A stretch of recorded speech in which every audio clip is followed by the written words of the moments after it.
bés bu ne ñu ngi koy wane di ko feeñal tey nag di fukki fan ak ñett ci weer Ramadan ñu ngi fii ba tey kër sëñ Touba gi nga xam ne mu féet sowu jumaa ji ngir njàng mi nga xam ne Hizbut Tarqiyyah la ko Seex Muntaxa féetale ñu koy def boobu ba tey di sant yàlla ci ni nga xam ne noonu lay doxe ba incha allah bu ñu àggee ci bis bu mujj bi ñuy ñaan mu demee noonu tey nag ñi nga xam ne ñoo ay njàng mi waxoon nañ leen ko mooy kuréel bi ñu duppee Nour Daarin bu Hizbut Tarqiyyah bu Mbuur ki jiite njàng mi di sëñ Lamine Touré ñoom ñoo war a ay njàng mi ñi nga xam ne tamit ñoo war a gàttandu kilifa yi gunge leen mooy kuréel gi ñu duppee Muxaddamatul Xidma bu Dakar ñoom ñoo ay njàng mi incha allah dama def lu dul kon bàyyi kàddu gi ak kenn ci ñoom ci kuréel googu nga xam ne mooy Nour Daarin bu Mbuur muy sëriñ Njaga Mbaay sëñ Njaga Mbaay dana leen andil njàng mi lan lay doon tey yan xasida ak yan daaj lay doon sëñ Njaga Mbaay bisimilah. bisimilah. kon bu fekkee li nga xamante ne moom lañ leen indil tey muy lam yabdu sëriñ Bay Jóob buñ noppee teg ci chakartu rabbi daaju Hizbut Tarqiyyah buñ noppee teg ci ila muidin sëriñ Alaaji Siise buñ noppee teg ci tursi sëriñ Tafsir Jóob aonzu sëriñ Moustapha Si buñ noppee teg ci achinu sëriñ Moustapha Jóob buñ noppee teg ci wajaha rabbiya sëriñ Bolle Mbay daa di ci teg farij daaju Hizbut Tarqiyyah kon lii mooy programme bi nga xamante ne moom lañ leen indiloon tey. kon ñuy sant sëñ Njaga Mbaay bu baax kon jottali ñu xasida yi nga xam ne tey moom lañ fa war a jàng kon ñuy sant bu baax sëñ Njaga Mbaay mooy fàttali ne kuréel bi nga xam ne moom lañ duppee Nour Daarayni bu Hizbut Tarqiyyah bu Mbuur ñoom ñoo ay jàng mi tey incha allah kon jottali na kàddu yi mu leer ci ñëpp li nga xam moom lañ fa nar a jàng incha allah. li nga xam moo ci war a topp ci programme bi mooy bunt bi ñu jagleel xasida yi te ñu koy def lu jiitu njàng mi muy am ci anglais di am ci arabe te bu jàllee njàng mi bu jàllee ñu war ko def ci français tey nag kon ñi ko war a def ci anglais ñoo ay njàng mi ñu war a dalal kon sëñ Xaadim Badiane mi nga xam ne dafa bokk ci ñoom bokk ci comité scientifique bi liggéey ci loolu moom dana leen jottali benn bunt ci xasida yi ci anglais incha allah. balaa loolu rek may fàttali ne ñu ngi fii ci kër sëñ Touba gi ci liggéey bi nga xam ne boobu ba tey ñu ngi koy def muy lu am solo reportage yi yéen a ngi koy suivre ñëpp a ngi jottali cant dégg ngeen tamit kuréelu Muxaddamatul Xidma ñoom ñoo yëkkati noonu ngir teeru ñi nga xam ne ñoo war a teewal sëriñ bi fii may fàttali ne bés bu nekk nii lay demee incha allah kuréel yëpp faction yëpp lépp ñi nga xam ne mooy ay secteur d'activité ñu ngi teew. gis ngeen waa police bés bu ne ñu ngi fi di taxawu liggéey bi gis ngeen ñi yor reportage yi gis ngeen tamit ñi yor diffusion bi gis ngeen ñi nga xam ne tamit ñoo yor wàllu ndogu yi bés bu njàng mi àggee loolu lépp di taw feex boole kook nag njabootuk sëñ Tuubaa bi nga xam ne kenn ci ñoom manqué wul am na ci ñoo xam ne mën nga tudd seen tur bés bu ne ñi ngi fi ñi nga xam ne ñëwuñ ci bés bu ne it saa su ne ñi ngi gis ñeneen ñu ci dolliku kon muy taxawaay boo xam ne am na solo lool ñu ko ciy sant kon li ñuy def mooy dalal Serigne Khadim Badiane mi nga xam ne moo war a ñëw incha allah sëñ Khadim mën nga yegg si incha allah mën a jottali xasida ci anglais incha allah.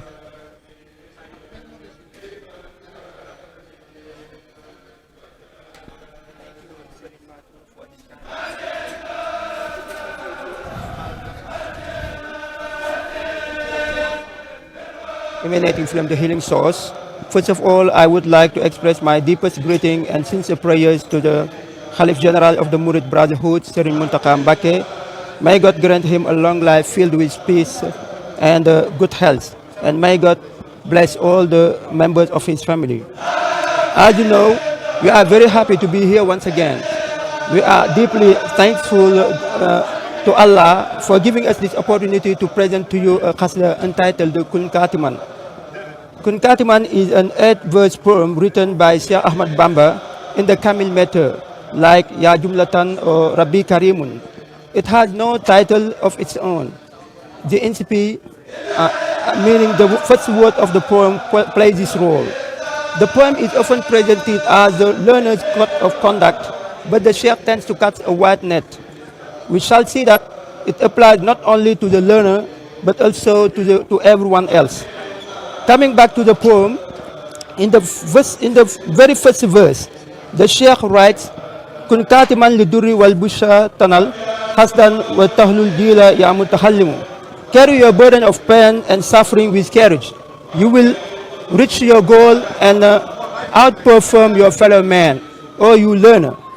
This first verse is confusing because we were expecting pedagogical guidance or advice, but as you know, the Sheikh is a good pedagogue, a soul conductor aware that the learner's psychic, physical and psychological environment is a determining factor. That's why he encouraged them to be enduring, stoic and psychologically strong. This attitude is an excellent adjuvant in the quest for knowledge. And then verse 2 goes in the same direction as verse 1. He says, avoid lamenting, be so patient and enduring that people get the impression that you lack nothing. Here, the author is preparing the ground for the fabulous wealth of knowledge. The passage is doubly suggestive, since it points to the endurance the people must show and the knowledge that is a rare pearl. And the Sheikh continues in verse 3, knowledge is not given to the one who fears hunger. Yet our Lord provides for every enduring disciple. The nature of sacrifices to be met becomes clear. Hunger is an adjuvant, a capitalized pedagogical experience that bears fruit for all age groups.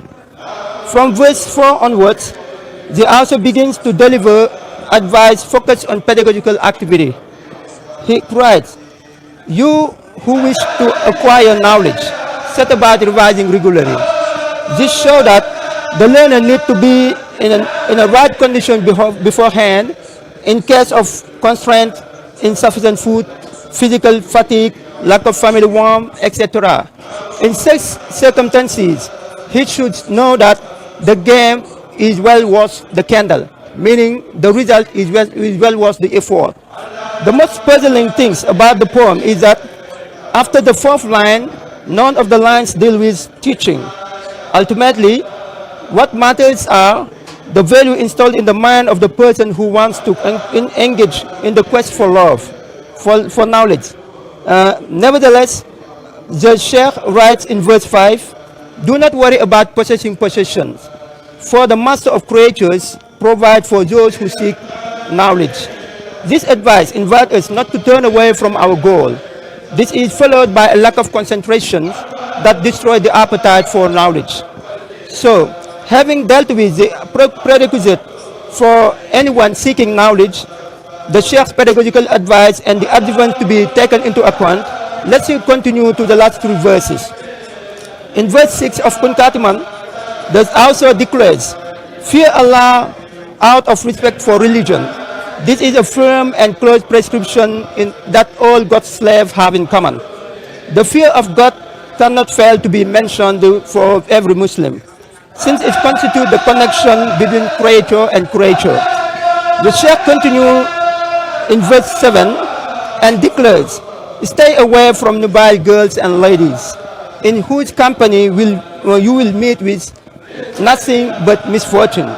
This verse recalls a fundamental principle of Islam, namely the refusal to mix men and women. This invitation to distance oneself is the road to escape the abominable sins from fornication. And finally, verse 8 sums it all up. He writes, never batter the lower world for the hereafter. Whoever does so will bitterly regret it.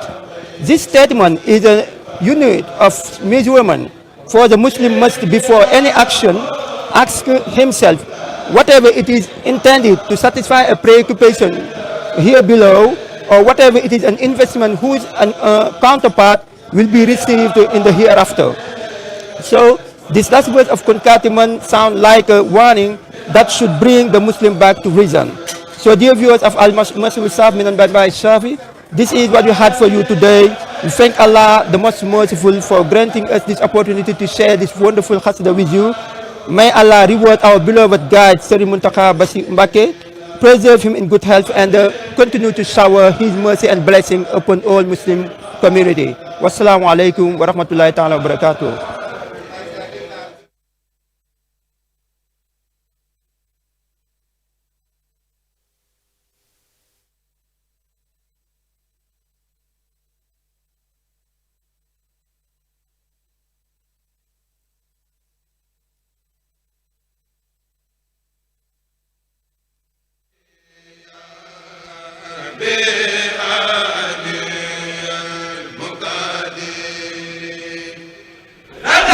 bu am solo boo xam ne ñu ci sant yàlla bu baax comité scientifique bi mi nga xam ne day liggéey ci langue yëpp ñoom ñoo def liggéey boobu waajal ko moom mu ñëw présenté ko muy lu am solo ñu koy sant bu baax suba ak jàmm kon ñu leen di yëgal ne kon waa ñi nga xam ne ñooy def waxtaan wi ci arab ñoom ñoo ko aye incha allah dinañ leen yotal ñi ko war a def indi balaa yàgg kon li ñuy seen kon sëñ Mourtala moom sëñ Fallou mi nga xam moo fi teewul Cheikh Mountakha moo yegg si noonu ci salle bi incha allah léegi kon njàng mi war a tàmbale donc nous venons de vivre cette prestation de Serigne Khadim Badiane en anglais qui nous a présenté le Khassida Kun Katiban qui est un bréviaire destiné à l'apprenant et qui nous a fait une longue pérégrination sur les vertus dont doit se parer celui qui est épris du savoir.